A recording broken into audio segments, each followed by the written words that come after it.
Hello everyone.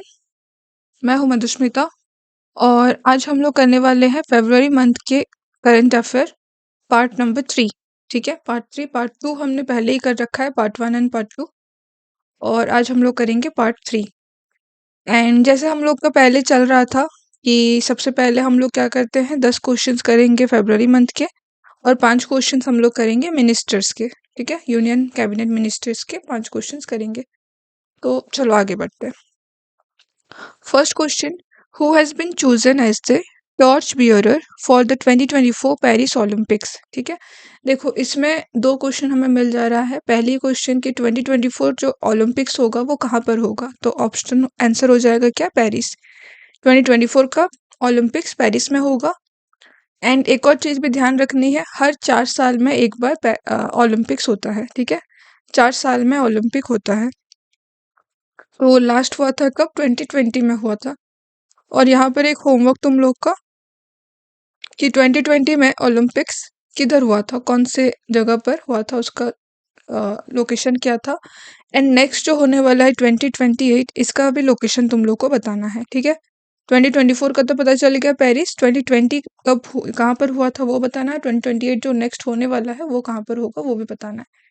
तो इसका answer जो इंडिया से टॉर्च बियरर बने हैं उनका नाम क्या है, फोटो दिख रहा होगा, दैट इज अभिनव बिंद्रा। ठीक है, अभिनव बिंद्रा क्या थे, इनका रिलेशन क्या है ओलंपिक्स के साथ, ये थे क्या, first Indian to first Indian shooter to get gold in Olympic. ठीक है, अब कौन से ओलंपिक में उनको गोल्ड मेडल मिला था वो तुम लोग को बताना है। ठीक है, तो अभिनव बिंद्रा हो गया answer. Next question: what is the mascot of the Khelo India university game 2023? Khelo India university game का मैस्कट कौन है? मैस्कट यानी कि जो सिंबल हम देते हैं, तो सिंबल किसको बनाया गया इस पर, शक्तिमान, अष्टलक्ष्मी, वीर या चक्रवर्ती? ऑप्शन होगा क्या, आंसर होगा अष्टलक्ष्मी। अष्टलक्ष्मी एक बटरफ्लाई है। ठीक है, ये है मैस्कट खेलो इंडिया 2023 का। ठीक है, मैस्कट ऑफ खेलो इंडिया 2023, इसका नाम क्या है, अष्टलक्ष्मी, और ये एक बटरफ्लाई है। विंग से पता चल रहा होगा ये एक बटरफ्लाई है। ठीक है, next third question: who is the author of sculpted stones mysteries of Mamallapuram? ये एक बुक है क्या, sculpted stone mysteries of Mamallapuram, इसके ऑथर कौन है? Option sir Ashwin Prabhu, Mulk Raj Anand, Kiran Desai and Aravind Adiga. तो आंसर क्या हो जाएगा, answer will be Ashwin Prabhu. This is the book. ठीक है, स्कल्प्टेड स्टोन मतलब हिस्ट्री के बारे में बताया गया होगा उस बुक में। ठीक है, तो अश्विन प्रभु के द्वारा ये लिखा गया है। Next question: which European Union country recently became the first to issue paperless visa? Paperless visa देने वाला पहला यूरोपियन कंट्री कौन बना? तो ऑप्शन है Germany, France, Italy and Spain, and answer हो जाएगा France. Okay, France became the first EU is the short form of European Union countries to issue paperless visa. Okay. Next question: Who recently assumed the charge as the Vice Chief of Indian Army? Indian Army के Vice Chief के हिसाब से किसने अभी charge लिया है?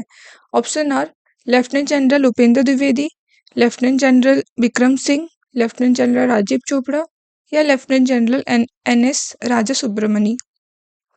सो answer हो जाएगा lieutenant general NS Raja Subramani. ठीक है, राजा सुब्रमणी बने हैं क्या, vice chief of Indian army. Next question: who recently assume the charge of as the chief of Indian army? Chief कौन बने, वाइस चीफ ने हमने क्या देखा, NS राजा सुब्रमणी। तो चीफ कौन बने? Option are general Vipendra Dwivedi, general Vikram Singh, lieutenant general Rajiv Chopra, और ये तो चलो हमने देख ही लिया, ये कौन है, वाइस चीफ है, वाइस चीफ। तो आंसर क्या हो जाएगा, जनरल उपेंद्र द्विवेदी। ठीक है, general Upendra Dwivedi became the chief of Indian army. Okay, next question. Okay, इसके साथ साथ तुम लोग को एक काम करना होगा, एक homework, chief of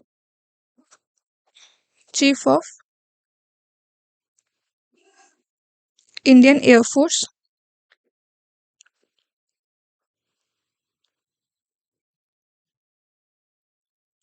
and chief of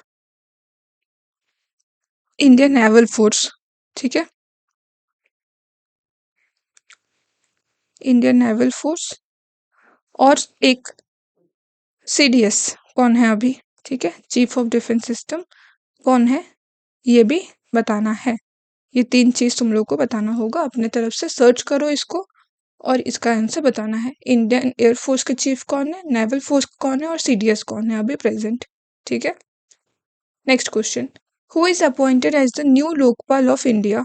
India के न्यू लोकपाल के हिसाब से किनको अपॉइंटमेंट दी गई है। Options are justice Ranjan Gogoi, justice Deepak Mishra, justice AM Khanwilkar या फिर justice Sharad Arvind Bobde. So he is justice AM Khanwilkar, ठीक है, जस्टिस एएम खनवलकर को बनाया गया क्या, new Lokpal of India.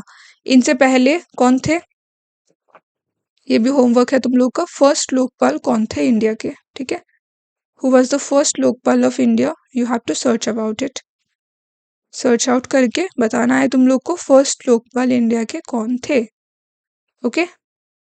Present है AM Khanwilkar. Next question, who has honoured with the KPP Nambiar award 2024 by the IEEE Kerala, ठीक है, IEEE केरला के द्वारा केपीपी नामबीर अवार्ड 2024 से किसको ऑनर किया गया। फोटो देख के पता चल रहा है तुम लोग को कौन है ये, he is chief of ISRO, ISRO के चीफ हैं ये, नाम क्या है इनका, चीफ ऑफ इसरो। इसरो, इसरो का फुल फॉर्म क्या होता है, इंडियन स्पेस रिसर्च ऑर्गेनाइजेशन, ठीक है, इसरो का फुल फॉर्म हो गया इंडियन स्पेस रिसर्च ऑर्गेनाइजेशन। और इनके चीफ हैं कौन, एस सोमनाथ। एस सोमनाथ जी को मिला है क्या केपीपी नामबीर अवार्ड, कहाँ से, IEEE केरला से, ठीक है। Next question, recently which 2 countries were placed on the financial action task force grey list. Financial action task force को फुल शॉर्ट में क्या बोलते हैं, FATF।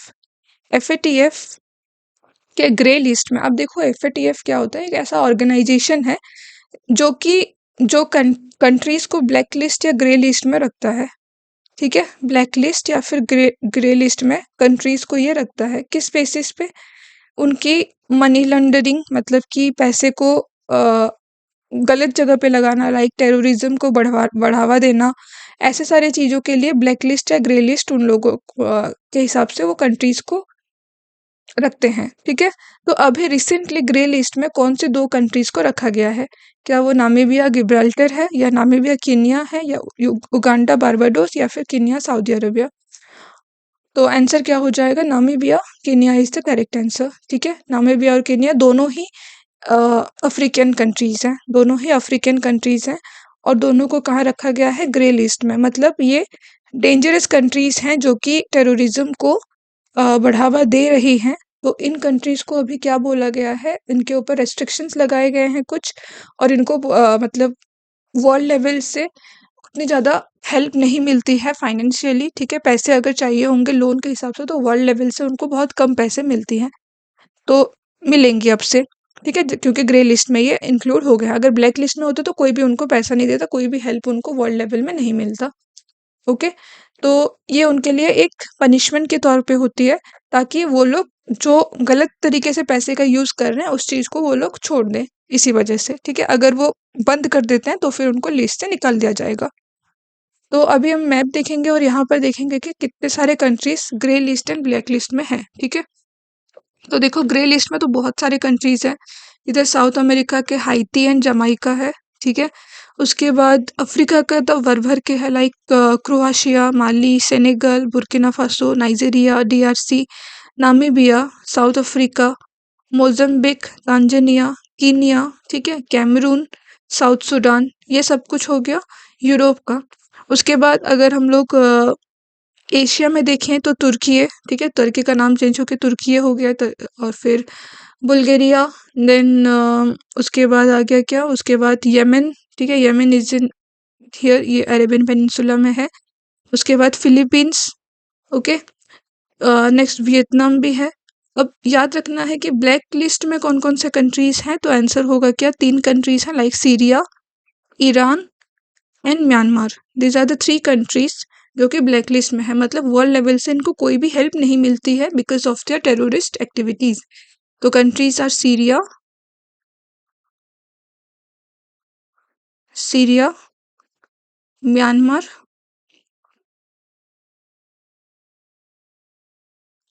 And Iran. ये 3 कंट्रीज किस में है? ब्लैक लिस्ट में है। ये याद रखना जरूरी है, ठीक है। पाकिस्तान भी था ग्रे लिस्ट में, बट उसको निकाल दिया गया अभी बिकॉज ऑफ इम्प्रूवमेंट, ठीक है। 10th number question, who is the first women to hold the position of chief justice in Uttarakhand high court, ठीक है। उत्तराखंड हाई कोर्ट में चीफ जस्टिस के हिसाब से किन को पोजीशन दिया गया, एंड फर्स्ट वुमेन है ये, इस वजह से इंपॉर्टेंट बन जाते हैं। फर्स्ट वुमेन है जिनको चीफ जस्टिस बनाया गया है उत्तराखंड हाई कोर्ट में, एंड आंसर क्या है? जस्टिस रितु भारी। Okay, she is justice Ritu भारी। नेक्स्ट, ये तो हो गया फरवरी मंथ के करंट अफेयर्स। अब हम लोग देखेंगे ministries. Who is the present minister of railways? Railways के प्रेजेंट मिनिस्टर कौन है? आंसर विल बी अश्विनी वैष्णव, ठीक है। अश्विनी वैष्णव है present minister of railways. Who is the current minister of information and broadcasting? Answer is again Ashwini Vaishnaw. Third question, who is the minister of electronics and information technology? यहाँ पर भी अश्विनी वैष्णव है। तो क्या क्या अश्विनी वैष्णव के अंदर चला गया? रेलवेज, ठीक है, railways. Next, information and broadcasting, उसमें भी इंफॉर्मेशन आ रहा है, और यहाँ पे इलेक्ट्रॉनिक्स एंड इंफॉर्मेशन टेक्नोलॉजी, इसमें भी इंफॉर्मेशन आ रहा है। तो इंफॉर्मेशन बेसिस पे जो भी आया वो हो गया अश्विनी वैष्णव का, ठीक है। Next 14 question, who is handling ministry of communication? Ministry of communication कौन हैंडल कर रहा है? ऑप्शन हो जाएगा क्या? ज्योतिरादित्य एम सिंधिया। कम्युनिकेशन को होल्ड करने वाले कौन है? Jyotiraditya M Scindia. Next, who is the current minister of development of north eastern region? North eastern region मतलब नॉर्थ ईस्टर्न स्टेट्स कौन कौन सा है? 7 sisters, okay. What are they? Sikkim, Assam, Meghalaya, Manipur, Mizoram, Nagaland, Arunachal Pradesh and Tripura, ठीक है। ये सारे जो स्टेट्स हैं इनके डेवलपमेंट के लिए एक मिनिस्ट्री बनाई गई है, और उनके हेड कौन है? ज्योतिरादित्य एम सिंधिया, ठीक है। So this are today's questions. 15 questions हमने कर लिए। अब तुम लोग को बताना है कि कितना करेक्ट हुआ, आउट ऑफ 15 कितने मार्क्स लाए तुम, कितना स्कोर किए, एंड सारे होमवर्क्स भी कंप्लीट करना है। That's all for today, thank you so much.